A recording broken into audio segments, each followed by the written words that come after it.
Welcome to another edition of Reaching Out. I'm Gregory Floyd, President Local 237 Teamsters. With me, our very special guest is Bob DeSena. He was involved with street gangs, experience that proved invaluable, and his latest work with at-risk teenagers. Bob is the president and founder of Council for Unity. In 1965, he became a high school English teacher, led to the formation of the Council for Unity, which he founded at John Dewey High School in 1975. He has a national reputation for its success in promoting unity, safety, and achievement in schools and communities. Needed for younger children as early as third grade and keep them in the council network. He then created a college model. Council's alumni partnerships, memberships in the council is extended for life. Realizing that adults need support as well, Mr. DeSena created in addition to his council network, Adult and Family Partnership, which engages entire communities and families in the council's missions. He integrates a law enforcement agency into the council school-based community programs and based with safety strategies. Mr. DeSena designed and implemented a correctional facility model currently employed in Sing Sing correctional facilities, Rikers Island. You need to expand Rikers Island because they're out of control over there. And they sure are. Brookville, Brookwood Juvenile, Crossroads Juvenile, and Suffolk County jails engage inmates in the council's mission. Holistic approach to ending gang and criminal activity anywhere in the country. He's acted on stage and has written over 15 plays. Mr. DeSena serves as our council, and I'm just going to end it right there because he could go on and on and on and on just about his legacy. But Bob, welcome to Reaching Out. My pleasure, Greg. I'm on it. Yes, and we begin with, I would say, the three-legged stool. Street, jail, and school. And we have violence on all three levels, as we thought we would at this point due to liberal policies and people just thinking they could wish the problem away without any real intervention. But before we get into that, how did you create the Council for Unity and what made it motivated you, and what is your mission? Well, the council really began in the most improbable way, Greg. It was founded in 1975, and that was around the time when the city was trying to integrate schools that previously were specifically neighborhood schools. So what happened is that you had a lot of influx of kids from places like Brownsville and East New York and the barrio coming to schools with populations that weren't ready to accept them. And so while the idea of integration was great, no groundwork, no preparation was in place to help assimilate those populations. So at John Dewey, which was really bordered by the Marlboro projects on one side and a very prominent Italian American community with an organized crime presence on the other. And eventually those two groups got involved in some serious violent conflict, which we all know with Yusuf Hawkins and the death of Willie Turks, a Black transit worker who was killed by an Italian mob. That anger spilled over into the school, and then it involved all the other cultures. So here you had John Dewey as one of the greatest experiments on the secondary level in the last century, an incredible experiment being threatened by all this violence, and nothing was in place to address it. So I got recruited because of my own background to see if there wasn't some way to get out of this pit. And so I pulled together 6 gang leaders, all racist, Black, Italian, Latino, Asian, Jewish, and got them to commit to work with me for 1 year for the sake of their own safety, and empowered them to take responsibility for that. And it should have never worked. I mean, everybody, when I initiated this, there was almost a universal, you're ready in mind. It's not going to work. And you're empowering the wrong people. They're the worst role models, and you're giving them legitimacy. You know, my point was, if you want to make peace, you don't sit down with your friends. So with nobody expecting an outcome, a miracle happened. Within a year, they became a band of brothers, and they altered the dynamic, not only in the school when they made the peace, but also in the neighborhood. And eventually they became a model for the Board of Education, which then led to our expansion. But Greg, there's a very significant historical component to this. For 200 years, we've been dealing with issues of race and hatred of immigrants and people who are different. The best the country came up with is to create laws that mandate that we respect one another. And as we all know, that hasn't worked. So here we are in 1975, this problem that has plagued America for 200 years raises its ugly head in Bensonhurst, Brooklyn, with the expectation that the outcome is going to be violent. And instead, a miracle happens. These 6 gang leaders from all these different cultures made a statement. This problem that has plagued this country ends in this place, not by mandate, but by our intention to stop it. And that was the beginning of the Council for Unity movement. Wow. I mean, that's a heavy legacy. How do you see that translating into today? The violence in our schools, the violence on the street, and the violence in the jails. And they have one common denominator: gang violence. Well, Greg, I'll tell you, when you think of all the factors in our society that contribute to this, I think we've never been, children especially, have never felt more isolated, more disregarded. The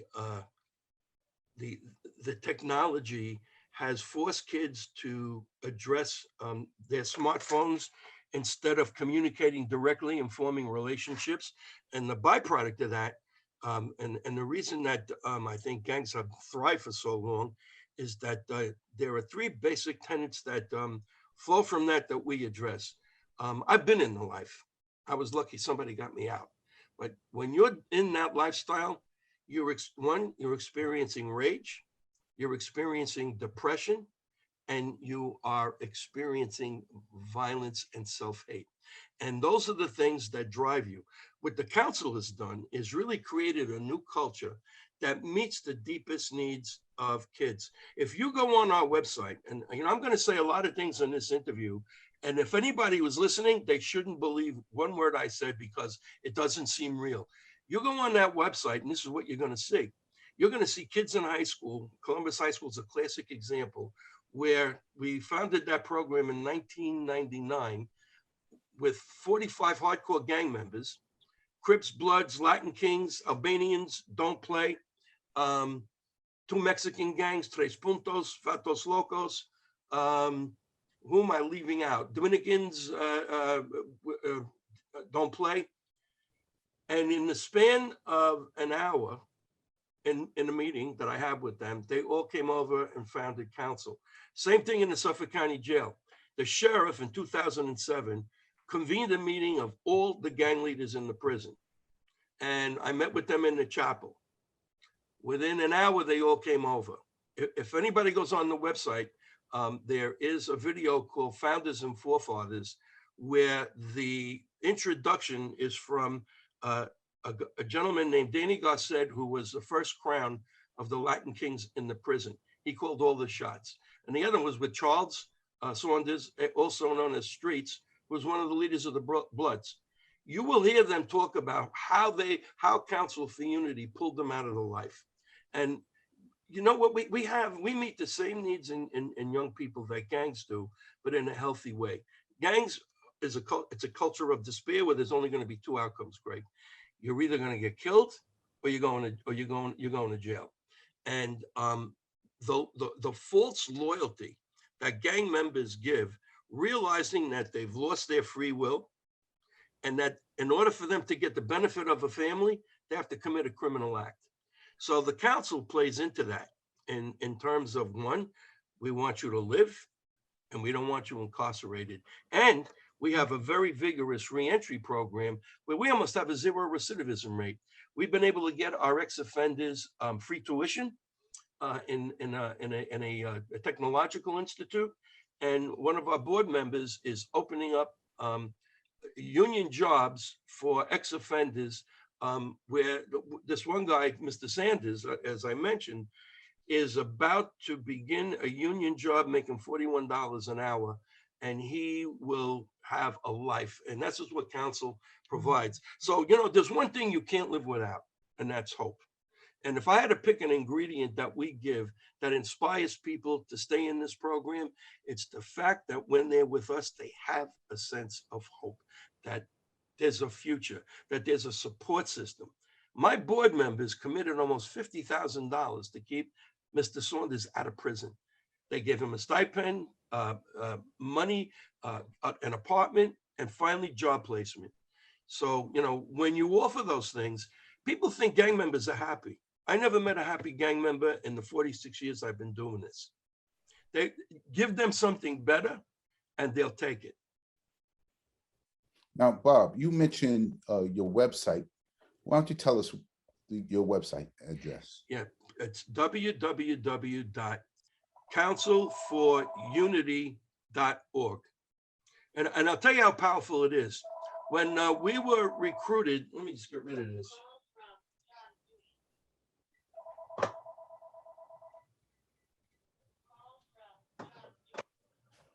I don't know about the video, but if you want to just pick it up right from that line, I can take out the ring for audio. Oh, okay, great. Yeah. I had to do a presentation when we were being invited to go into Rikers Island. The Pinkerton Foundation put up $100,000 for 3 years to put the council in five houses in Rikers. So I go to the Boulevard Corporation Center, and I'm doing the same presentation I'm doing with you.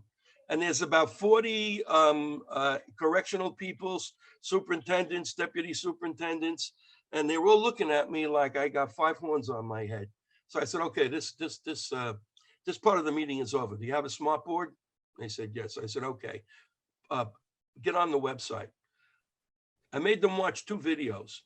One was Behind Bars, A Chance for Change, which was nominated for an Emmy by News 12, and it covered the gang members in Suffolk County Correctional dropping their flags and joining Council for Unity. And the other one was the beginning of council there in 2007, says Riverhead Prison, which was narrated by a blood. After they watched those 2 videos, the first thing out of their mouth was, Bob, when can you start? So that's how powerful that website is. You want to see miracles? Some of that stuff on that website, in terms of how it transforms people, is almost biblical. You're listening to Reaching Out. I'm Gregory Floyd, President of Local 237. Our very special guest is Bob DeSena, President and founder of the Council for Unity, that is in the business of people, gang members, fostering relationships.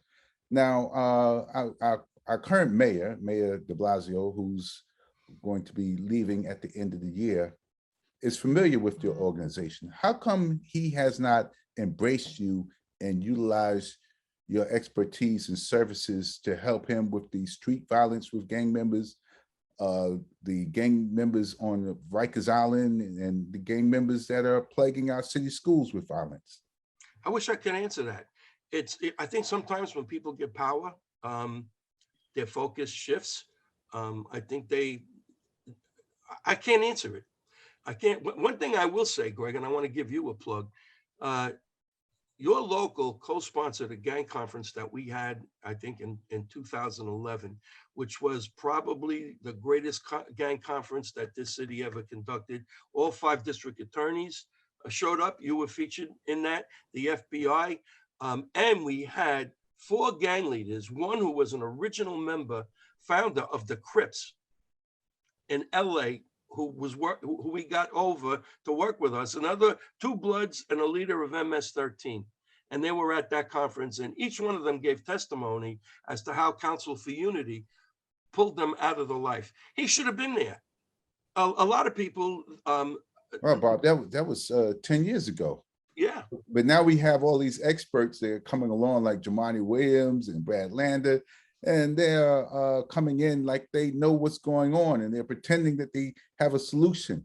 They want to open up healing centers and kumbaya. And Tiffany Gaban is coming in, and she wants to embrace people who rob you and wrong you. I mean, these people are living in Disney World, and Disney World is a great place if you ever get there. Everything is controlled. I mean, even the mosquitoes are controlled in Disney World.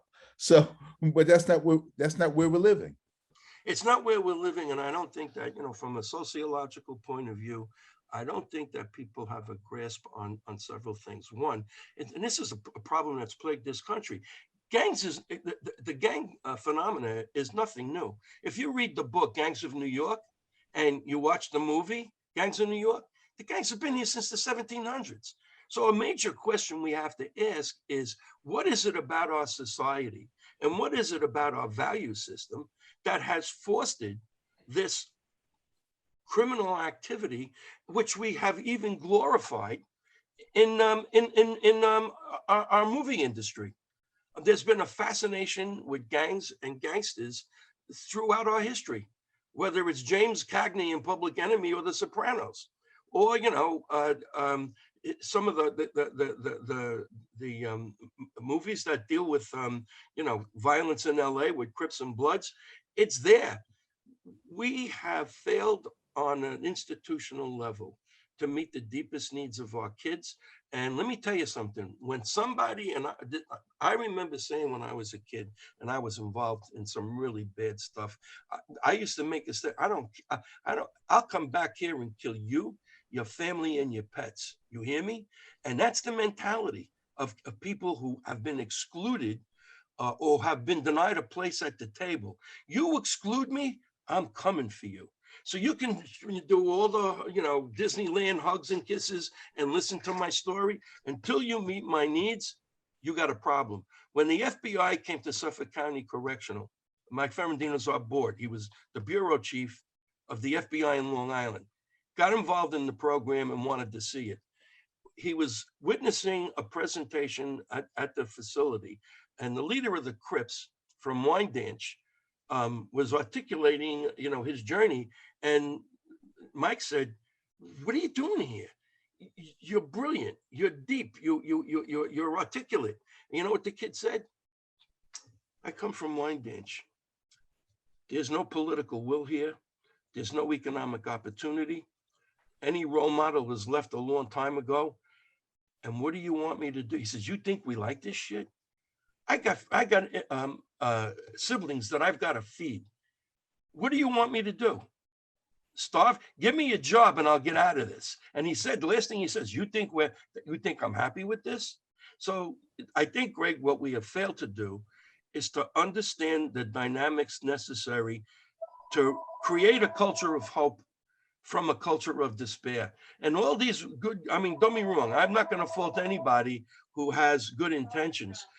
But until you grasp the core needs of people in our communities, you got a problem. And I'll add this. There is a cynicism in most of our communities for a very legitimate reason. Funding usually occurs through grants or through government allocations. And usually that funding lasts for 3 years. So programs will get created, and I'm going to use the anti-violence program that Jamani actually was the chair of.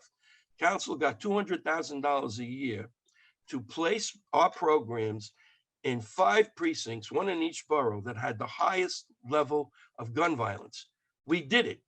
One of my guys who was a founder of council in Sing Sing, did 17 years for manslaughter, is a credible messenger. He created 5 incredible programs. The kids who were borderline or in gangs were transformed.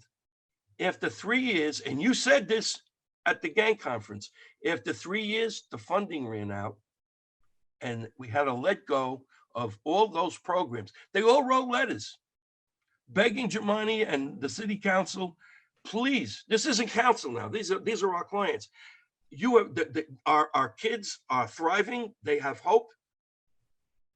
No continuity. So this is another thing why Now, people you become so mentioned cynical. you mentioned Jamani Williams, the one who's going around and wants to run for governor, the one who's going around healing and everything else. He funded the program and then he defunded the program, but not refunding the program. And this is the guy that's running around saying, get rid of the school safety agents. We don't need them in the schools. That same Jamani Williams? Well, first off, he didn't defund the program. The funding was from the federal government. Ah, So this had nothing to do with Germani. He wanted to continue the program. The funding ran out. It's the same thing when we went into the Boys and Girls Club. They put us in 12 clubs in 9 states that had gang violence, where the clubs were mandated to bring conflicting gangs into the clubs. Every executive director in these clubs went nuts. Our chairs, who became the national chair of the Boys and Girls Club, said, I got the program for you. 3 years later, the Justice Department published the impact of our curriculum on gang-involved youth with the same outcomes. Guess what happened? what happened? The funding got pulled because the Justice Department and the Boys and Girls Club, the national, said, if the program's that important, then it's got to be funded on the local level. You know what they missed? Where do you think they put us? In the poorest communities where they did not have the capacity to raise the money to continue the program. So guess what? Now you've got kids who for 3 years have had rising expectations. And this is what we do as a country. You want to know why we have gangs? Because they pulled the plug. They pulled the rug out from under them. And what do you leave them with? No hope.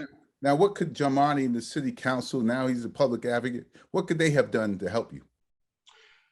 You really got to ask them.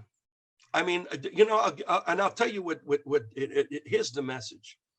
The United Way put up $50,000 many years ago for the Council for Unity to get a strategic plan. So the gentleman who, Anthony Nerman Associates, told me, he said, look, I'm going to go into the field and find out, about your program. I'm going to meet with the kids. I'm going to meet with teachers. I'm going to meet with principals. I'm going to meet with teachers who aren't involved, kids who aren't involved.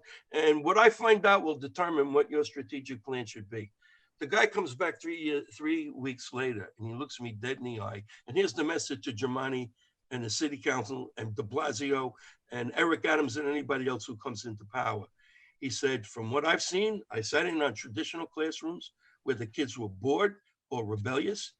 And I sat in on Council for Unity classrooms where the classroom was a family circle of support. Here's your strategic plan. Every kid in America needs to be in Council for Unity. So that's the message that could get relayed to these people. Even the chancellor doesn't know anything about us. We should be in every school. I mean, you think about it, we're in the public school system on the elementary, middle, and high school level. We're in 6 prisons. We're all throughout Nassau and Suffolk County, but we should be everywhere. And if for whatever reason, I wish I could answer that question, maybe through your program, the message will get out there. Because if you want, you know what our outcomes were, Greg, last year for a graduation rate with challenged high schools? 100% graduation rate. And that's Department of Ed figures, not ours. Okay.